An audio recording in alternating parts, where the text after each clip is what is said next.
आज कांग्रेस अध्यक्ष और भूतपूर्व कांग्रेस अध्यक्ष राहुल गांधी जी दोनों ने एक बैठक ली है। करीब 3 घंटे तक ये बैठक चली है। हमारे सारे देश के कांग्रेस पार्टी के पीसीसी अध्यक्ष और सीएलपी नेता मौजूद थे। 2024 के लोकसभा चुनाव की जो तैयारी हो रही है उसके बारे में चर्चा हुई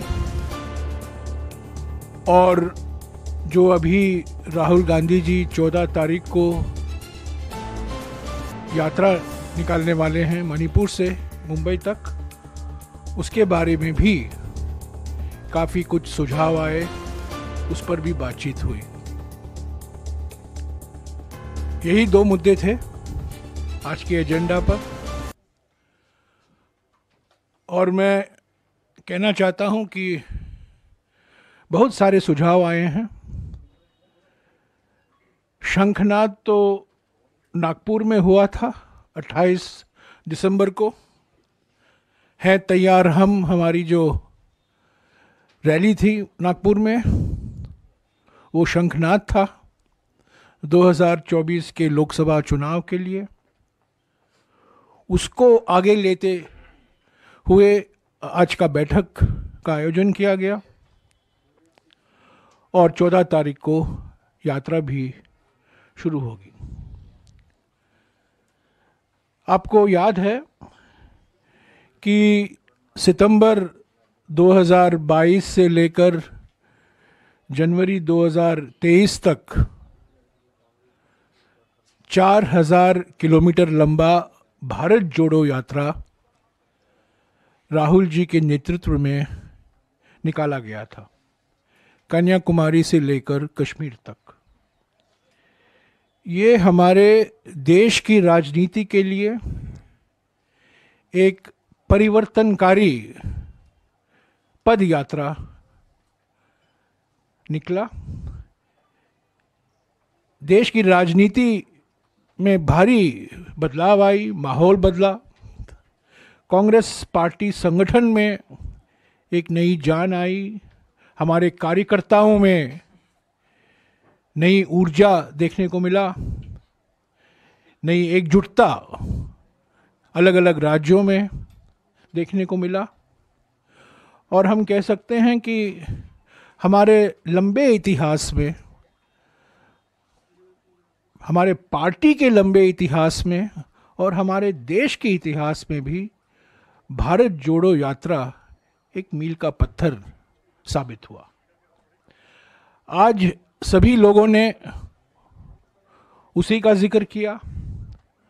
भारत जोड़ो यात्रा के संदर्भ में, भारत जोड़ो यात्रा के दौरान जो मुद्दे राहुल जी ने उठाए थे, आर्थिक विषमताओं को लेकर, सामाजिक ध्रुवीकरण को लेकर और राजनीतिक तानाशाही को लेकर, ये 3 बड़े मुद्दे थे जो करीब 145 दिन राहुल जी 12 राज्यों में और 2 केंद्र शासित प्रदेशों में इसी का उन्होंने जिक्र किया। आज सभी पीसीसी अध्यक्ष और हमारे सबसे महत्वपूर्ण बात है हमारे कांग्रेस अध्यक्ष भी इस भारत जोड़ो यात्रा का जो संदेशा था, जो पैगाम था, जो मकसद था, उस पर फिर जोर दिया, बल दिया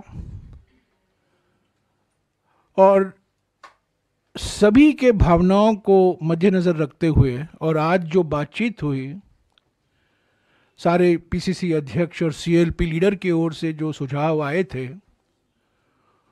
उसको मद्देनजर रखते हुए ये निर्णय लिया गया आज की बैठक में कि ये भारत जोड़ो न्याय यात्रा होगा। भारत जोड़ो न्याय यात्रा। न्याय तो मकसद ही है। हमारे संविधान के प्रस्तावना में शुरुआत ही सामाजिक, आर्थिक और राजनीतिक न्याय से होता है। हमारे संविधान के जो 4 स्तंभ हैं, प्रस्तावना के जो 4 स्तंभ हैं, पहला स्तंभ ही न्याय है, दूसरा है स्वतंत्रता, तीसरा है समता और चौथा है बंधुता। जस्टिस, लिबर्टी, इक्वालिटी, फ्रेटर्निटी, यही 4 स्तंभ हैं हमारे संविधान के प्रस्तावना में, प्रीएम्बल में। तो इन सब को मद्देनजर रखते हुए सर्वसम्मति से यह निर्णय लिया गया कि भारत जोड़ो यात्रा से जो हमने सफलता हासिल की थी, भारत जोड़ो यात्रा का जो असर न केवल हमारे संगठन पर परंतु हमारे देश की राजनीति पर पड़ा, उसको हमें भूलना नहीं चाहिए, उसको आगे ले चलना चाहिए। इसलिए इस यात्रा का नाम भारत जोड़ो न्याय यात्रा होगा। न्याय तो मकसद ही है, सामाजिक न्याय, आर्थिक न्याय और राजनीतिक न्याय। और इस न्याय, ये सिर्फ शब्द का खेल नहीं है। सामाजिक न्याय के लिए कांग्रेस पार्टी के ओर से क्या सुझाव हैं, आर्थिक न्याय के लिए हम क्या प्राथमिकताएं देखते हैं, और राजनीतिक न्याय के लिए हमारा विचार क्या है, इस यात्रा के दौरान राहुल जी उस पर अपने विचार रखेंगे जनता के सामने। पर इस यात्रा का नाम भारत जोड़ो न्याय यात्रा होगा। नमस्कार, दुनिया दी बेहतरीन cath lab white medical college and hospital बुंगड़ से एस्टैब्लिश हो गई है। सीधा व्हाइट मेडिकल कॉलेज आओ, इलाज कराओ, सलाह रिया तोड़ा अपराध तोड़े दुख से हाजिर है। धन्यवाद।